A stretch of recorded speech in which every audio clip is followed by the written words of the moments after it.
What's up, y'all? It's your girl, Cornelia, back with another episode of Black News, a podcast where we break down current events, hot topics, and local stories involving Black people. Now let's get into it.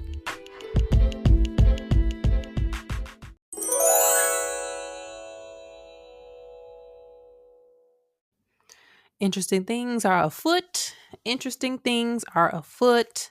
Not saying something drastic or dramatic or crazy has happened this week that we're going to discuss on Black News, but a very nuanced discussion based on stuff or conversations that have been had in the past week. Now, I feel like, honestly, I was writing down my run of show for today, and I was really thinking that I might be missing something. You know, you feel like you're just missing something that happened.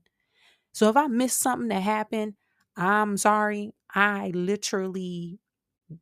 feel like I am, but we just gonna make it work. We're gonna make it do what it do, and we're gonna power through for this week's episode. So first I want to talk about Steph Curry versus Boris Kodjoe. Now I know when you hear those names, you probably thinking, what are you talking about? What those two got to do with each other? How did we even get here? I was thinking that myself. I logged on to social media one day and saw that people were having a conversation, men and women, about who women desire more or who would they choose between Steph Curry and Boris Kodjoe.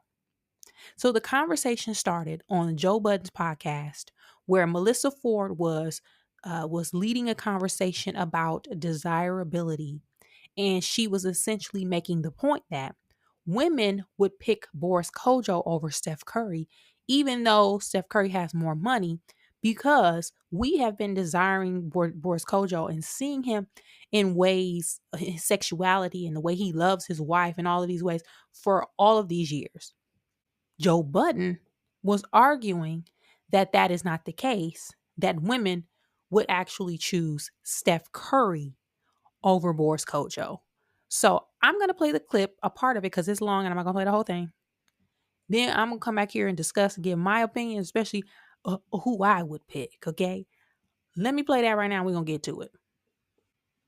Steph Curry is going to get flocked and flanked by a million groupie niggas. Women are going to be able to get to Steph Curry because of all the men surrounding around him. Boris, on the other hand, is going to be a wide berth for every woman who's like looking at him. And here's the difference between Steph Curry and Boris Kodjoe is Steph Curry, yes, you're right. His whole image is wholesome, and that's the way he comes across. He doesn't come across with having an enormous amount of sex appeal. Boris Kodjoe, he can't help but come across as ridiculously sexy. I don't know the Black men that have gotten to $1 billion with sex appeal slider.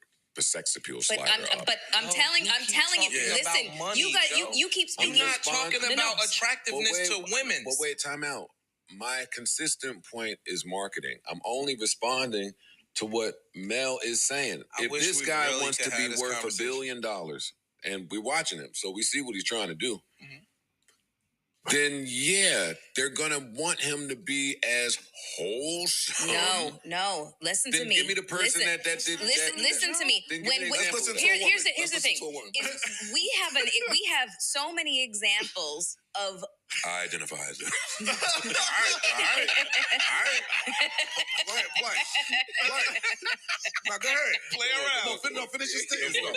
What we have examples of Boris Kodjoe and what we imagine him to be like in a relationship, wooing a woman and having sex. Why? Because he's an actor and he's portrayed roles in which he had to be all those things.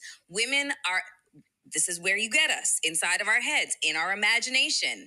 And because we've already fantasized about Boris. She's not. She's 60 years old. You're bugging. She's cooking. You are She's bugging. not cooking. I am cooking. She's cooking. I am cooking. She's talking about her demo. No, I'm not. The young girl don't have no idea what fucking movie Boris Kodjoe did. And you can't call somebody 25 and under who probably know who the fuck Boris Kodjoe is. Why? So that invalidate them? Yeah, what you talking about? Okay, we're going to pause it there because it was F-bombs flying and we got the point, okay? We got the point. So, from my perspective, okay, As someone who is over 40, who remembers Boris Kodjoe from the very start of his career, because not to say this was the very first introduction that we had to Boris Kodjoe, but this was the one that Black women remember the most, was when he starred in the TV version on Showtime of Soul Food. Remember Soul Food got turned into a show? And the original cast did not come back, but Boris Kodjoe was there as Nicole Ari Parker's love interest. It was Nicole Ari Parker, Vanessa Williams. It was Melinda Williams. And if I'm messing people's names up, forgive me. But it was a good show, good spinoff. Boris Kodjoe was very young. That's where he met Nicole, and that's when they fell in love and got married. Okay, that's a little Hollywood fun fact. Y'all probably knew that, but I'm going to remind y'all. So it's safe to say, like Melissa said, and Joe, we've known Boris and known about him since the 90s. We have seen since the 1990s him being a sex symbol. We have seen him on TV and movies. We also see him on social media and in the public loving on his wife. He's a family man, got kids, but make no mistake, whether Boris is your type or not, that man's sexy. We've also seen Steph Curry in the light of playing basketball, being one of the best basketball players that ever lived, being a family man, his good dad to his kids, and being Aisha Curry's husband. But never in that era or in any of these eras or versions of Steph Curry has he ever been called a sex symbol. He's been great at basketball and he is wealthy, but people don't associate sexy. And I'm going to even throw this in here. There are other basketball players who have those same identities that I just named, but some women would consider them sexier than Steph. I would insert LeBron. Now, whether LeBron James, and we're not talking about skill set, we're not talking about who you think the best, but we're talking about women and conversation that women have. I've heard more women call LeBron James sexy than I have Steph Curry. I've also heard more women call Boris Kodjoe sexy than LeBron and Steph Curry. Y'all get where I'm going with this? So I think from a woman's perspective, Melissa Ford is correct. We've seen him in these ways. He has forever exuded sexiness, even when he's not trying to be. Being a good man and doing all of these things and the movies and the TV shows he's been in has driven that conversation. Steph Curry, we do not feel the same. Now, let's not mistake that, because a lot of men, they secretly desire men with money, and not a sexual way, not in a sexual way. But if you've ever been at an event, a party, a concert, a venue where some cool athlete, rich athlete or rich rapper come in, all the men in there gonna big dog him to death. Oh, what's up, big dog? Oh, what's up, bro? What's up, big dog? Oh, what's up, big dog? Oh, my big dog.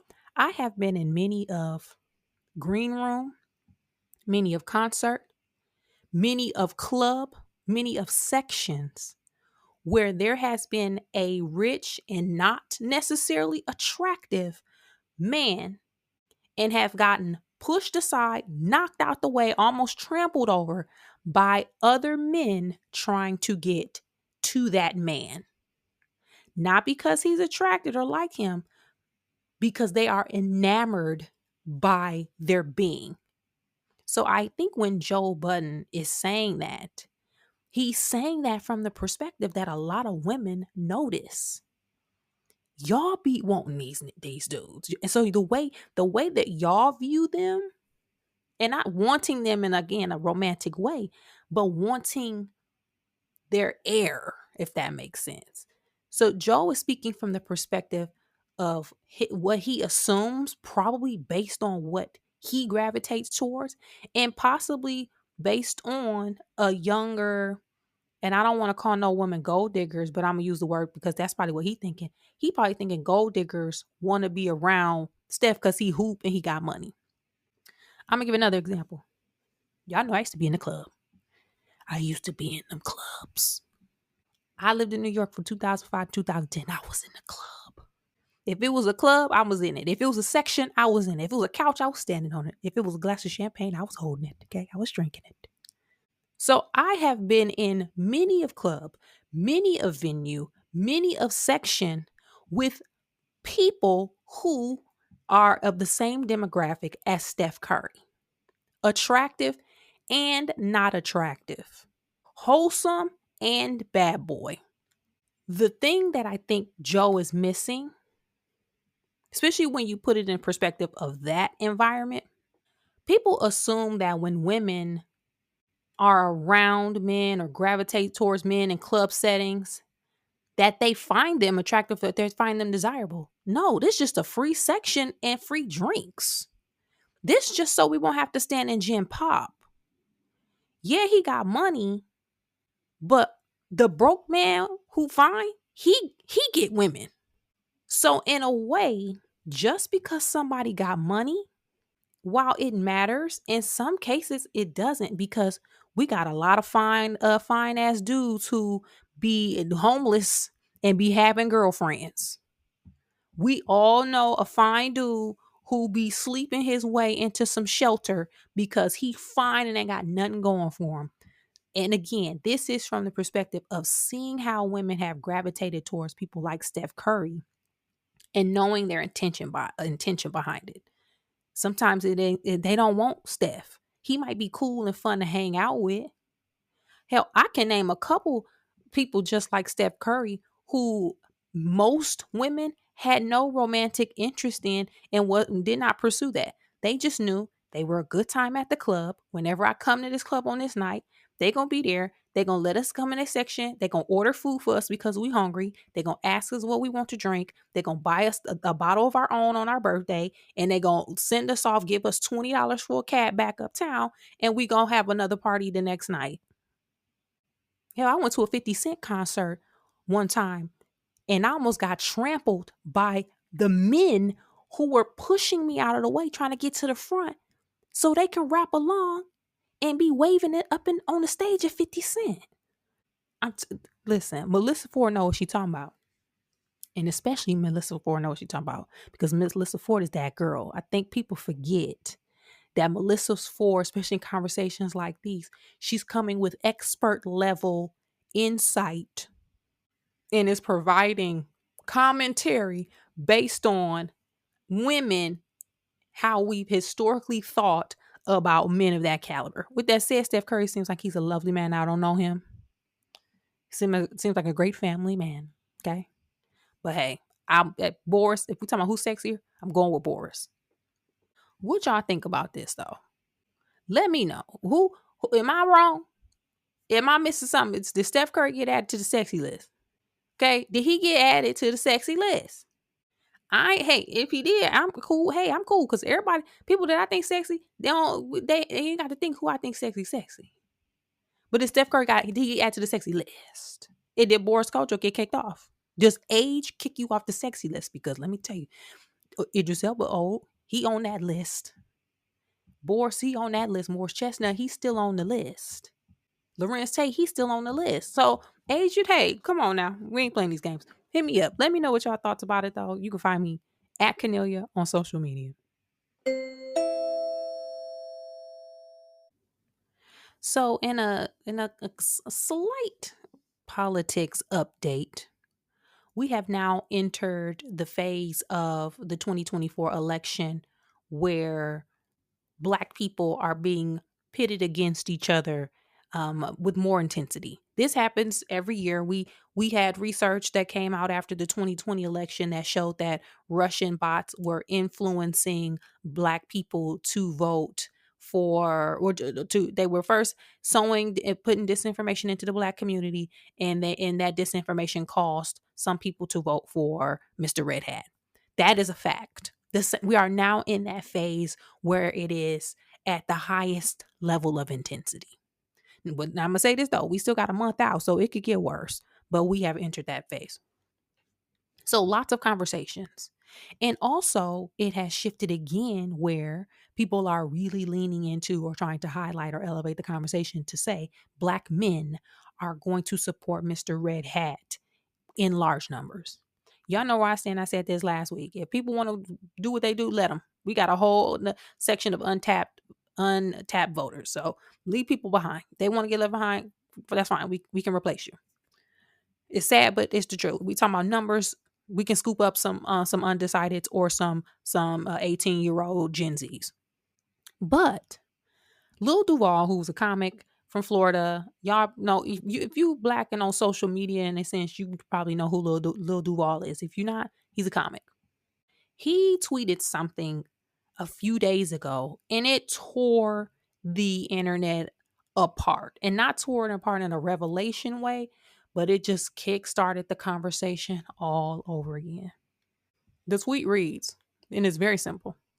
He says, "Y'all pandering to everybody but the Black male vote." Let me read it again. "Y'all pandering to everybody but the Black male vote." That then blew up and started many different types of conversations. People were asking, what do Black men want? What is the Black male focus? People were saying, do y'all ask the Red Hat campaign and their side what about Black men? Are they focused? Do y'all challenge them the same way that y'all challenge the Democrats? Some people were saying Black men need to step up. Some people were saying y'all not loud and ask for nothing. Y'all don't know what y'all want. Some people were saying, yeah, that's why they shut down Ice Cube. Y'all don't want to listen. It was coming from all sides. But one thing I noticed in those conversations, in those responses, because this seeped over into all areas of social media, a lot of the responses from Black men included reparations, and specifically cash reparations. And when I say a lot, I'm not saying thousands, but it was enough for me to say, one, okay, this is a thing. Two, I know that people do not research, and I know people don't research based on the fact that a lot of talking points that people say on social media have the exact same wording as other people.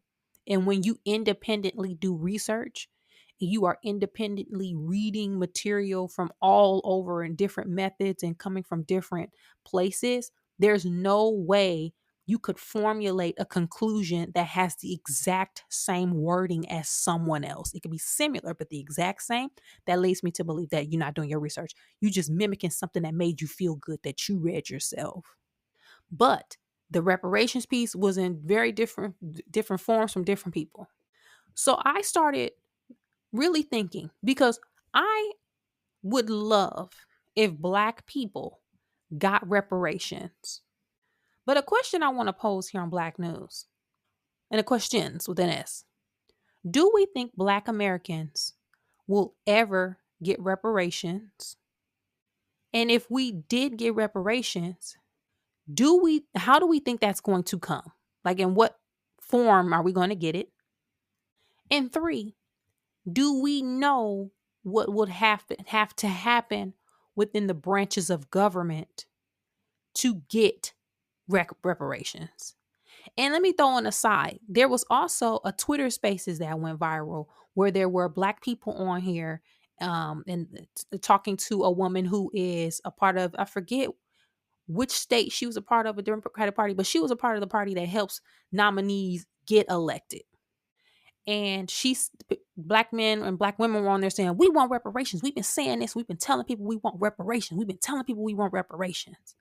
And her response was, reparations, from where the data is showing that Black reparations isn't a top concern or top demand from Black people. And they were all on the Spaces talking about, that's not true because we want it. I want it.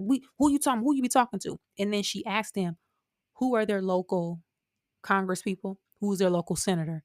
Who are the local officials in their area? And they did not know. And then she proceeded to say something to the effect, you asking for something, but you don't even know the people in your area that could help you drive the conversation to start to get it. So one, do I think we'll ever get reparations? Honestly, and not to be a Debbie Downer, I don't think we'll ever get that. And this is why.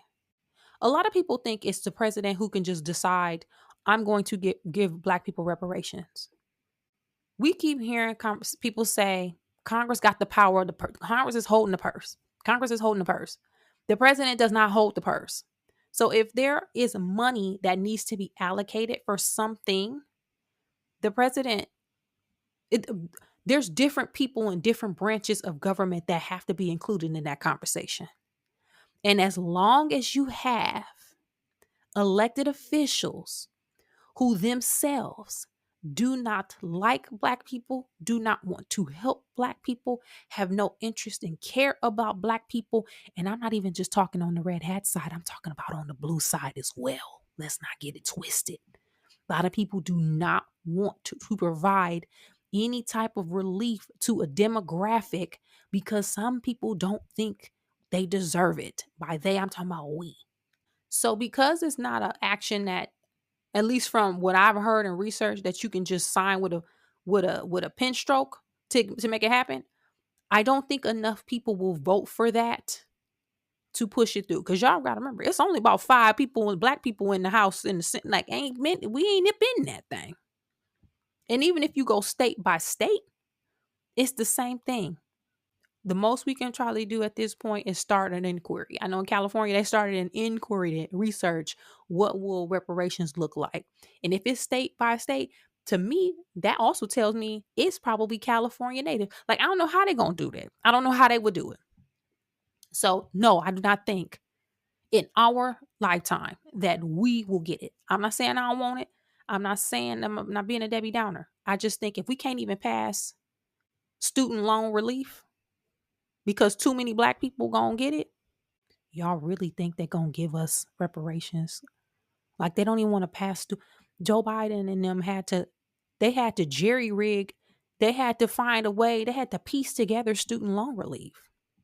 They got struck down by the Supreme Court. Like, y'all know if they approve reparations, that's going to the Supreme Court and they're gonna strike that down. So I don't see it. But let's say they did. Let's say all of the stars aligned and they decided to give Black people reparations. And I'm going to put a pin in that and I'm going to go back a little bit more one more time. Personally, I honestly think this is another big reason why they are trying to scrub history books with accurate Black history. I'm going to say that again. I think this is also one of the reasons why they are trying to scrub history books from accurate Black history. One, because they don't want to look bad.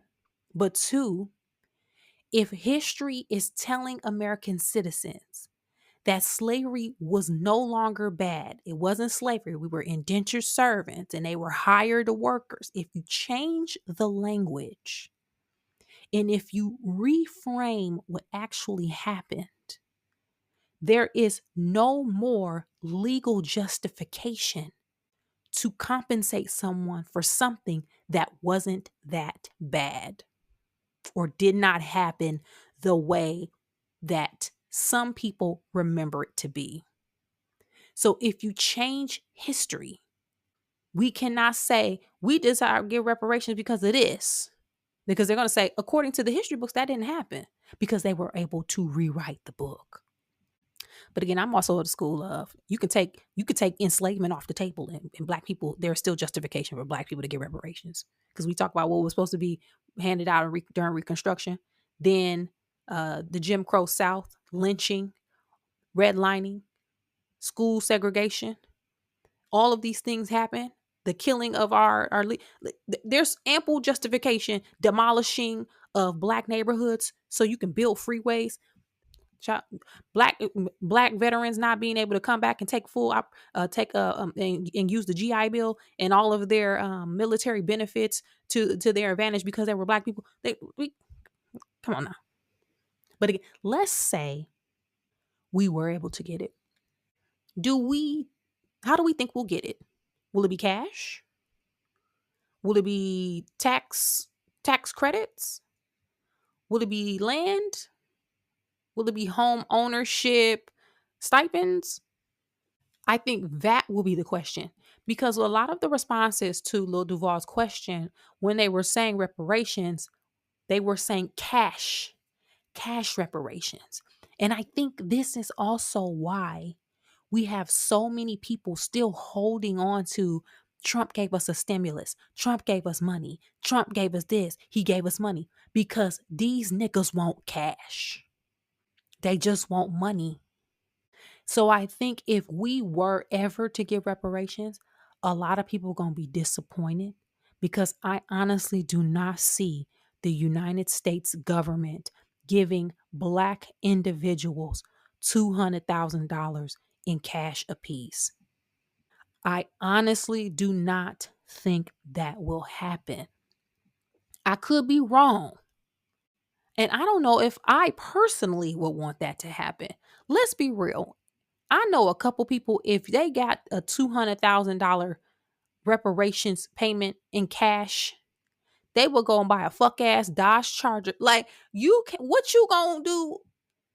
What you gonna do with the 200K? So I think it will come in a form of payment that some people will not be happy with. They may do it like the military. And I'm just throwing ideas. I didn't read this anywhere, but I'm just thinking in regards to how the government be playing these games.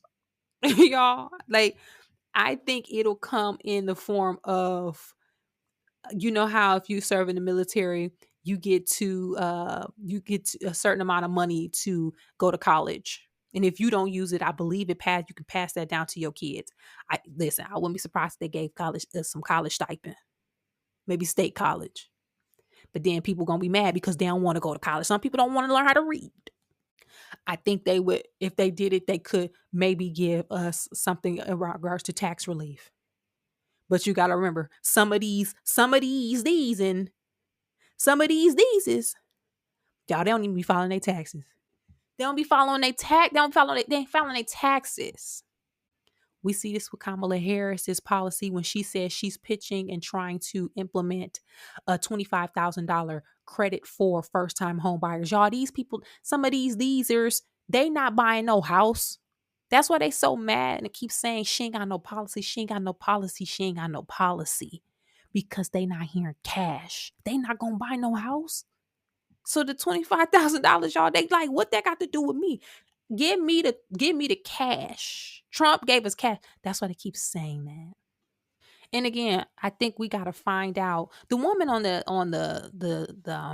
call, the Twitter Spaces, she made a good point. She said anybody who's serious about this conversation should study the Japanese reparation language, like that bill or that legislature that passed where people who were interned got money from the United States government. She said, read that framework because the framework was already built in regards to that and see how they were able to pass it and get it pulled off.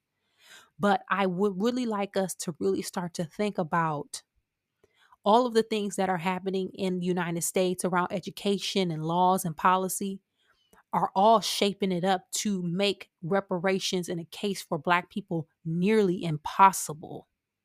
So that's all I'm saying. If people saying they want reparations and they want cash payments, let's start thinking about if that's a possibility and what that will look like versus yelling it out and get mad when you ain't getting it. And side note, people more mad that they ain't getting it than they are the fact that they grandma or great grandmas wasn't able to get it. Like, how you more mad that you not getting the reparations than your ancestors that actually was told they would get the reparations? You more mad that you ain't getting the money than your great grandma. Like, come on now. Anyway, y'all, let me know y'all thoughts about it.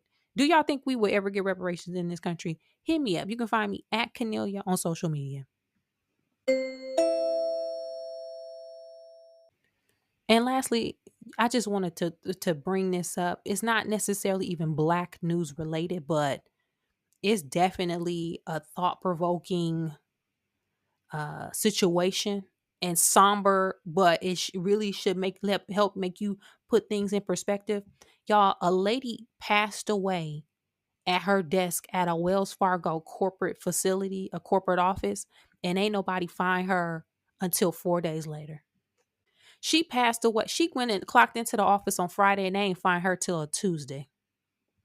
That lady was in there and ain't nobody know she was in there and no longer with us until Tuesday. Security ain't do no sweep. They ain't walk around. Her coworkers, I ain't know. I'm just putting myself in her shoes. Coworker, she ain't log into Teams. They ain't ping her like, girl, where you at? You ain't got no PTO. What's up? You ain't sick? You sick? Let me text you. Let me call your cell phone. Nobody knew. They said somebody, when people finally came in the building, they smelled something and walked back there and saw her back there. Y'all, they ain't know she was in there. Y'all, that people have said take your vacation, live your life. If you want to go out of town, go out of town.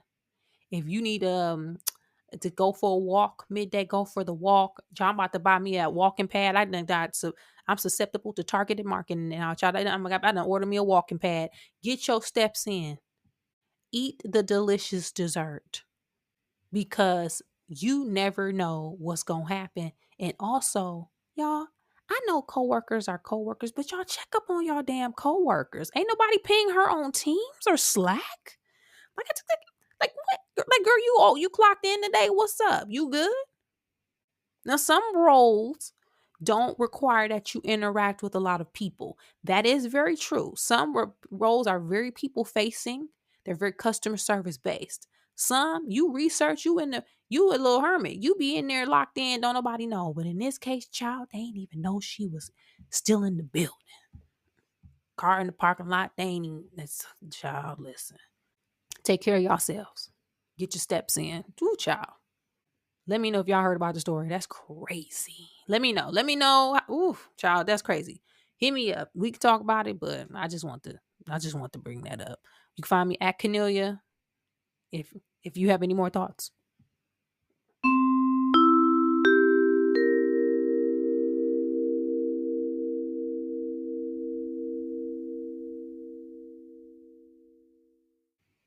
On this week's episode of Black News, we talked about Boris Kodjoe versus Steph Curry and who is considered more sexy to women and men. We also talked about a conversation around reparations and if this is something that is driving the conversation about the Black men voters in America as it relates to the Democratic Party and just overall needs within the community. Hit me up and let me know your thoughts about all of these topics, some or none, and I'll check back with you guys next time.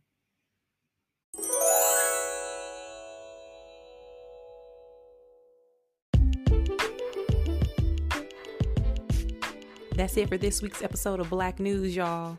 Thanks again for supporting the podcast by sharing, liking, subscribing, and rating 5 stars on your favorite podcast app. To find more information about me, you can check me out at Cornelia on social media, as well as on my website, which is cornelia.com.